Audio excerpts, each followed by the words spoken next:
25 जुलाई को यशस्वी की हत्या हुई और तब से यशस्वी के घर में मातम पसरा हुआ है।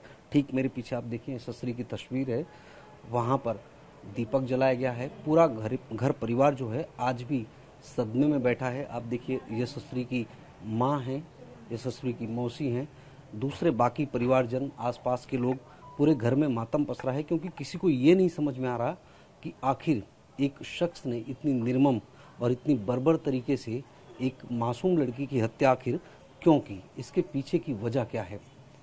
वहीं नई मुंबई पुलिस ने आरोपी दाऊद शेख को गिरफ्तार तो कर लिया है, लेकिन हत्या की वजह क्या है ये अभी तक स्पष्ट नहीं हो पा रही है। दाऊद ने अपना गुनाह भी कबूल कर लिया है। हमारे साथ में यशस्वी की मौसी हैं, पहले इनसे बात करते हैं। पुलिस ने अभी बताया है कि उन्होंने दाऊद से जो पूछताछ की है, दाऊद ने ये तो कबूल कर लिया कि उसने हत्या की है, अपना गुनाह कबूल किया, लेकिन उसकी वजह अभी तक नहीं बता रहा। आपको लोगों को क्या लग रहा है? उसकी वजह और उसका इंटेंशन एक ही था, सिर्फ बदला, क्योंकि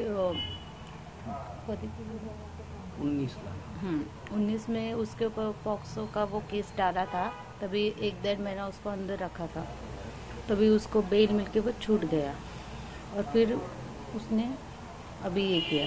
तो आपको लगता है कि ये, क्योंकि ये शख्स जो है इस वक्त नई मुंबई में यहाँ उरण इलाके में रहता नहीं था, जो जानकारी आई को बेंगलोर में रहता था, वहाँ से 1-2 दिन पहले ही आया था और फोन करके उसने बुलाया और बुलाने के बाद ये हत्या की। तो जानबूझकर, सोच समझकर, एक प्लान करके उसने सारी चीज को किया।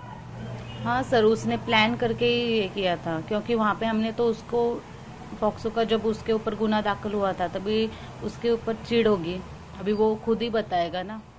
लेकिन एक शख्स जो दूसरे शहर में रहता है वो बेंगलोर से यहाँ नई मुंबई आता है और जब मिलने जा रहा है किसी शख्स को तो चाकू तो वहाँ सड़क पर पड़ी नहीं होगी, कहीं से लाया होगा, तो प्लानिंग करके ही पूरी घटना की। प्लानिंग ही होगा ना सर, उसको ही अभी पुलिस तो अभी उसका जांच कर रही है ना, बताएगा वो उसने क्यों किया, प्लान करके ही किया है उसने, वरना इतना बड़ा अंजाम थोड़ी देता वो। परिवार किस तरह से सदमे में है? आप लोगों के लिए यशस्वी की भरपाई करना, किसी भी परिवार के सदस्य चला जाए तो उसकी भरपाई करना मुश्किल है, परिवार के लिए कितना मुश्किल है इस वक्त? बहुत बड़ा मुश्किल है, क्योंकि बड़ी लड़की थी वो, उसका ग्रेजुएशन हुआ था, वो जॉब करती थी बेलापुर में, उसकी के ऊपर था, मतलब उसके पापा भी मतलब छोटा मोटा ही काम करते हैं, परमानेंट नहीं है। घर में वो बड़ी थी सबसे, 2 बहनें और भी है उसके पीछे। हालत मतलब इतनी ये भी नहीं है हमारी, मतलब यशस्वी के परिवार की भी माली हालत, आर्थिक हालत ठीक नहीं है। यशस्वी बड़ी लड़की थी, परिवार की कामकाज कर रही थी, परिवार के जो खर्च है उसमें भी अपना हाथ बटा रही थी। यशस्वी के जाने से परिवार पर भी बोझ पड़ा है। यशस्वी की माँ हमारे साथ में है, सदमे में है, इस वक्त बोल पाने की स्थिति में नहीं। कहना चाहूंगी सरकार को, उसको अभी पकड़ा है तो उसको बेल नहीं होनी चाहिए, कड़ी सी कड़ी सजा जल्द से जल्द।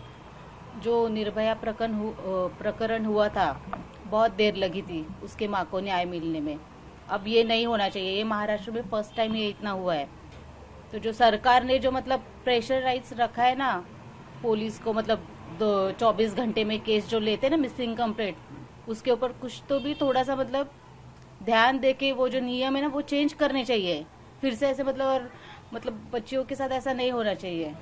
सिर्फ एक सवाल, आप चाहती है कि आपकी बेटी की जो हत्यारा उसको फांसी हो? फांसी भी कम है सर।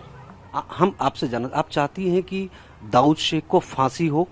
उसको सबसे पहले हमारे सामने 3rd डिग्री देने के बाद उसको फांसी देना चाहिए। आप लोग परिवार के नाते आप लोग भी चाहते हैं कि जो कड़ी सजा की बात हो रही है फांसी, क्योंकि हमने जगह जगह पोस्टर दिखे, जब मैं शहर में आ रहा था तो जगह जगह पोस्टर लगे कि फांसी की सजा होनी चाहिए। फांसी देनी ही चाहिए सर, इतना मतलब उसने तड़पाया, उसके पूरे चेहरे को खराब कर दिया है, तो उसको फांसी भी कम है, उसको भी वैसे ही काटना चाहिए।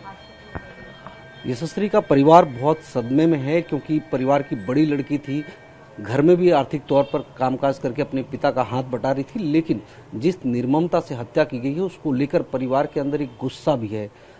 परिवार का कहना है कि फांसी से कम की सजा मंजूर नहीं है और सबसे महत्वपूर्ण बात है कि जो लोग इस तरह की घटनाओं को अंजाम देते हैं उन पर कार्रवाई के लिए सरकार को नए प्रावधान, नए कानून भी बनाने की जरूरत है, क्योंकि किसी भी प्रकार की गुमशुदगी की रिपोर्ट के बाद जिस तरह से शुरुआती तौर पर पुलिस जांच पड़ताल करती है उससे कहीं ना कहीं उस केस में आने वाले समय में और भी ज़्यादा मुसीबतें आती हैं, परेशानियां आती हैं। तो अगर तत्काल इस तरह की कार्रवाई की जाए तो संभवतः इस तरह की घटनाओं पर भी रोक लगाने में प्रशासन को जो है उसमें सफलता मिलेगी।